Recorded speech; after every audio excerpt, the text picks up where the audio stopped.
பொதிகை மலையில் பிறந்து அகத்திய திருவாய் மலர்ந்து அகம்புறம் என பிரிந்து இயலிசை நாடுகன முக்கணியாய் கனிந்து தொல்காப்பியத்தால் நுழைந்து வள்ளுவர் வாக்கினில் பிறந்து அவ்வை வாய்மொழி தவழ்ந்து இன்னும் கலங்கரை விளக்கமென நிமிர்ந்து பல மொழிகள் பிறக்க தாயாக இருந்து இன்னும் இளமையென திகழும் என் அன்னை தமிழை வாய் வணக்க பேசி மகிழ்ந்து இதோ உங்கள் முன் நிற்கின்றேன் தலை நிமிர்ந்து என் அன்னை தமிழுக்கு முதற்கு வணக்கத்தை தெரிவித்துக் கொண்டு மேலும் நம்மை ஏற்றத்தில் ஏற்றி அழகு பார்க்க நமக்கு ஏணிப்படிகளாய் திகழும் அன்பு ஆசிரியர் பெருமக்கள் யாவருக்கும் எனது வணக்கத்தை தெரிவித்துக் கொண்டு குடியரசு தின நல்வாழ்த்துக்களையும் கூறி வெள்ளையர்களின் கை விலங்கை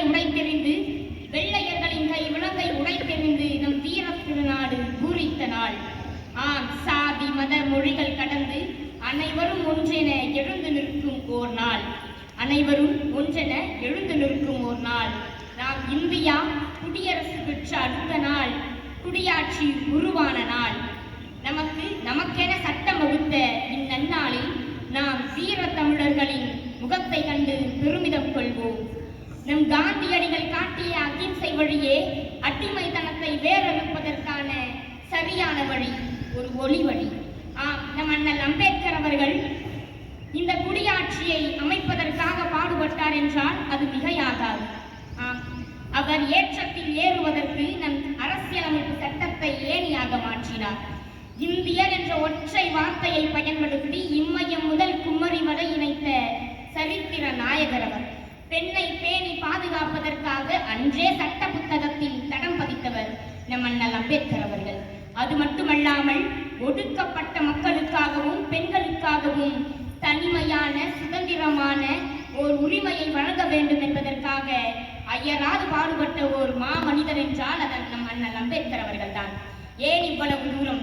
நாம் இன்று அனைவரும் நின்று கொண்டு இந்த சுதந்திர காற்றை சுவாசித்து 77ஆம் ஆண்டு குடியரசு நாளை கொண்டாடி கொண்டிருக்கிறோம் என்றால் அதற்கு அன்றே வழிவகுத்தவர் நம் சிம்பிள் ஆஃப் நாலேஜ் என்று அருமையாக அழைக்கப்படும் அண்ணல் அம்பேத்கர் என்றால் அது மிகையாகுமா என் அன்பு தோழமைகளே? இறுதியாக ஒன்றை மட்டும் கூறிக்கொண்டு நான் இடம் சார்கிறேன். விழுந்து கிடந்தால் சிலந்தி கூட நம்மை சிறைபிடிக்கும், எழுந்து நடந்தால் மூச்சுக்காற்றும் நமக்கு வழிகொடுக்கும். முடியாது என்று நினைத்து விட்டால் மூச்சுக்காற்று நின்றுவிடும்.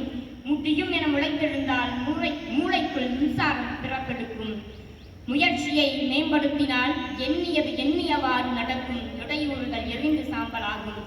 எனவே முயன்று கற்போம், கல்வியை பறைசாற்றுவோம். நம் தியாக பெருமாக்களின் பெருமையை என கூறி விடைபெறுகிறேன். நன்றி.